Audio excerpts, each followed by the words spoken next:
Ang Ginoo manaa kaninyo. Manaa usab kanimo. Pagbasa gikan sa Santos nga Ebanghelyo sumala ni Lucas. Himayaon ikaw o Ginoo.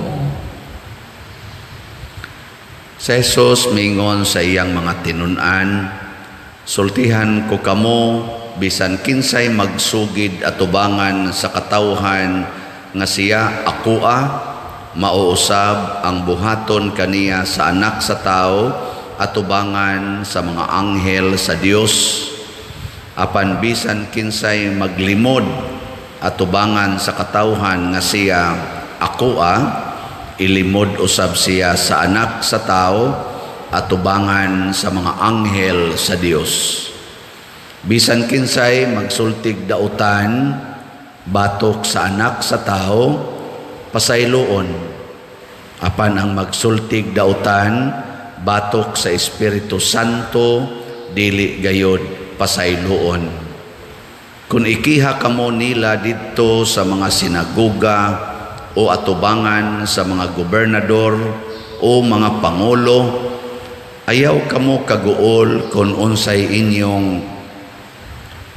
unsaon ninyo pagpangatarungan o unsay inyong isulti. Kay tudluan kamo sa Espiritu Santo ni adtong panahona unsay angay ninyong isulti.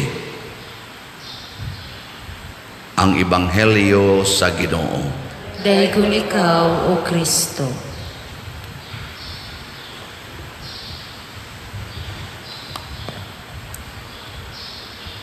Nindot kaayo ang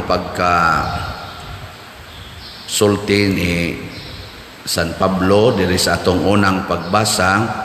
Gipahinumduman niya ang taga-Efeso nga ang tao di ay naay dako kayong gahom. Siya hinaot unta nga makaamgo mo unsa mo kagamhanan, unsa kalapad ug unsa kahabog ang maong gahom. Mutuo ba mo nga gamhanan mo? Ang hilo man kay mo diha.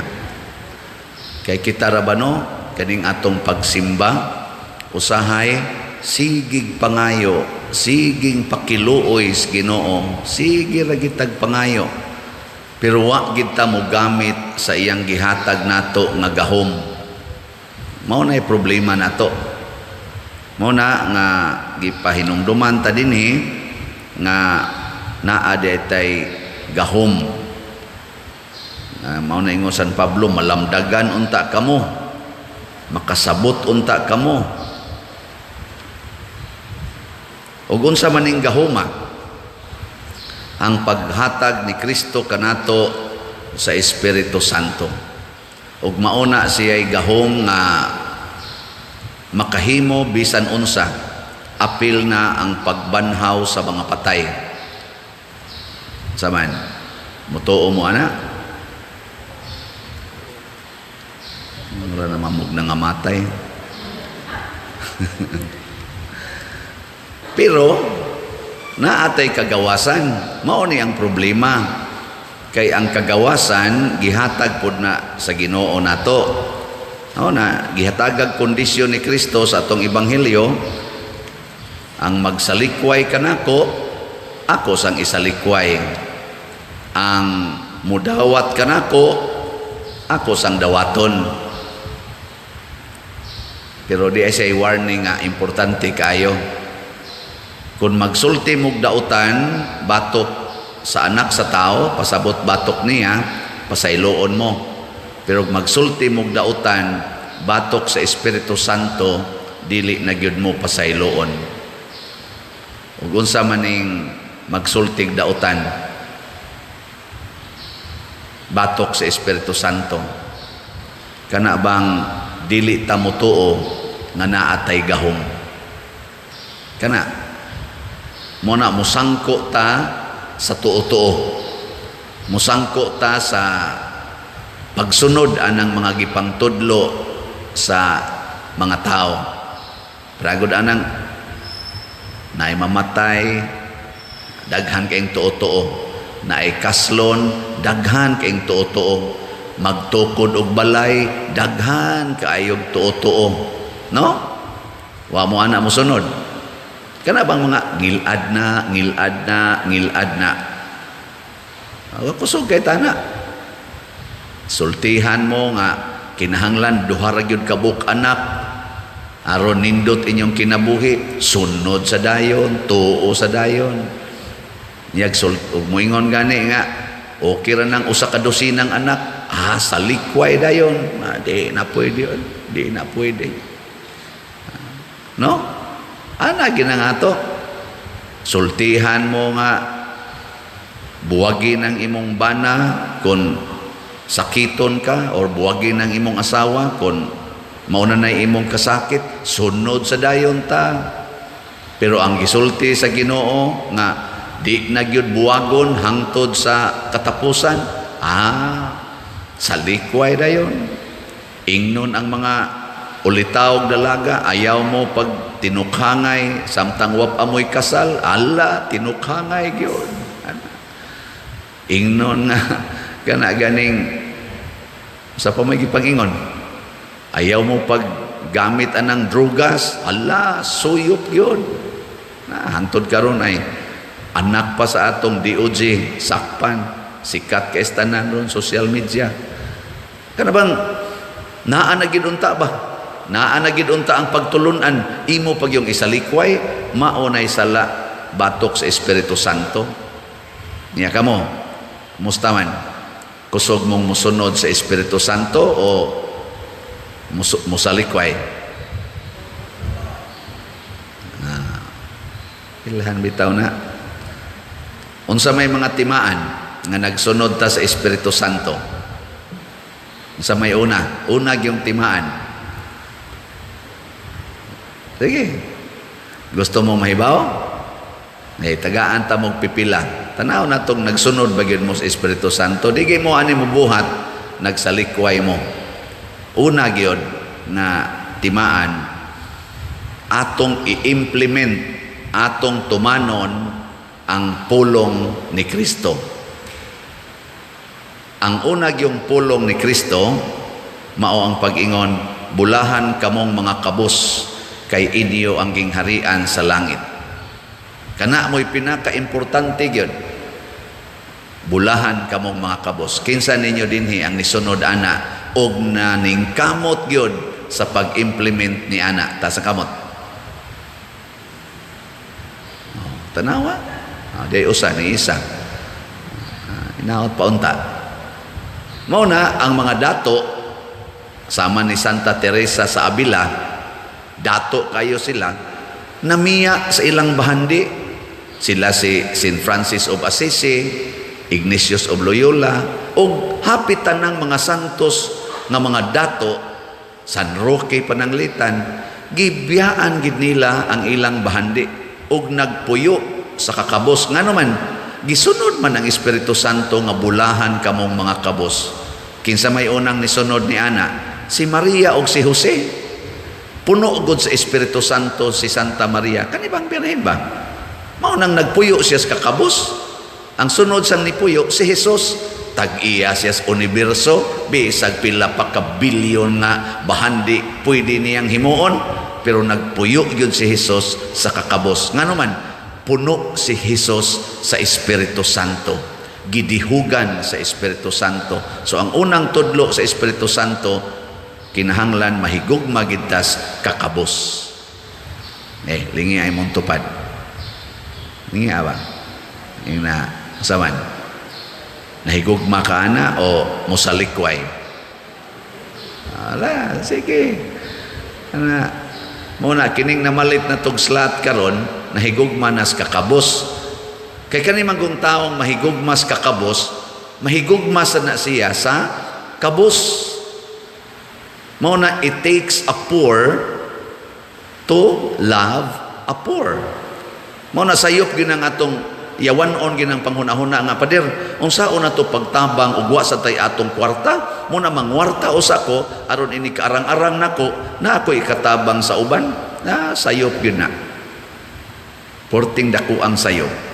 Nga naman, ang tao nga nangwarta di gina manghatag sa tinud-anay lang, ug manghatag na naapagidnay pakapin interes. Pabayran, ipautang niya, tawgo niya nga tabang ang pagpautang. Di ba? Nitabang ko pa dir, ipautang ko na anak ko sila.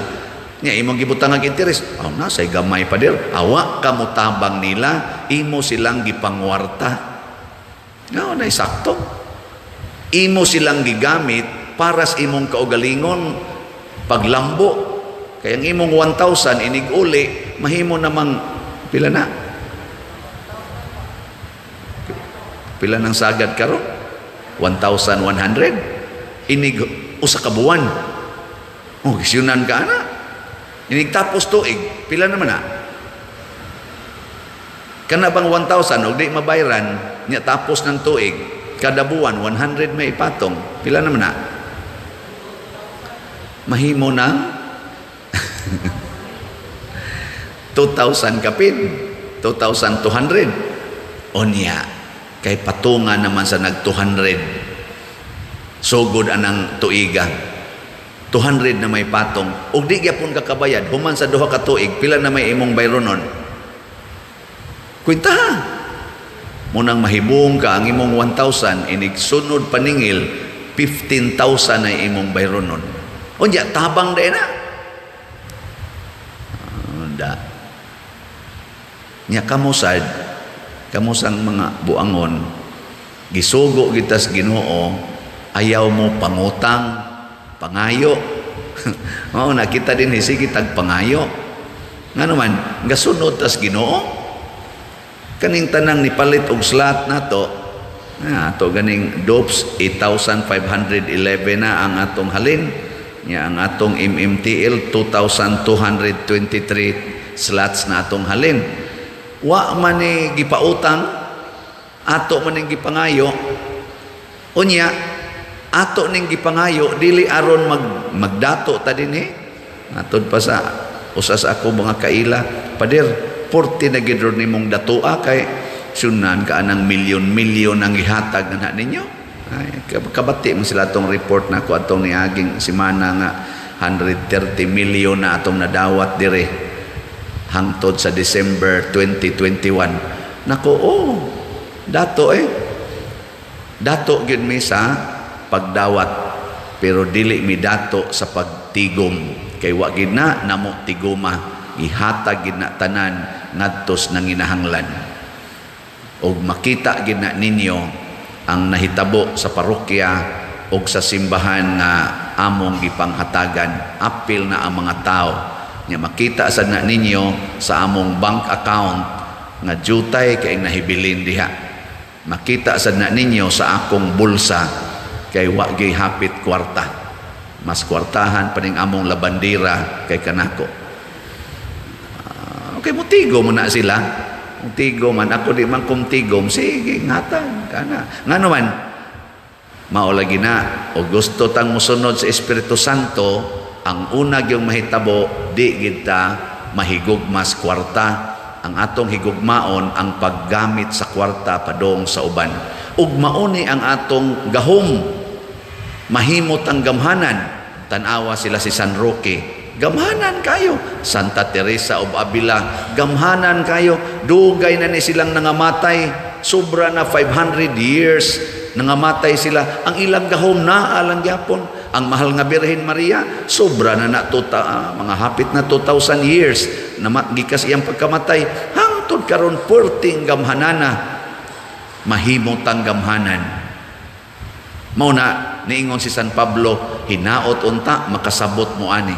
O kining maong gahom, kung atong gamiton nga gasunod tas Espiritu Santo, makahatag og kaayuhan sa kalibutan og sa sunod nga kaliwatan. Tanawa kung say gibuhat sa mga misupak sa Espiritu Santo. Tanawa kanang nagpadato og maayo. Nganong naggubat karon ang kalibutan, unsay giilugan, ang kakabus o ang kadato? Tubag. Ang kadato. ug sa akong pagpanalipod sa akong bahandi patyon tika.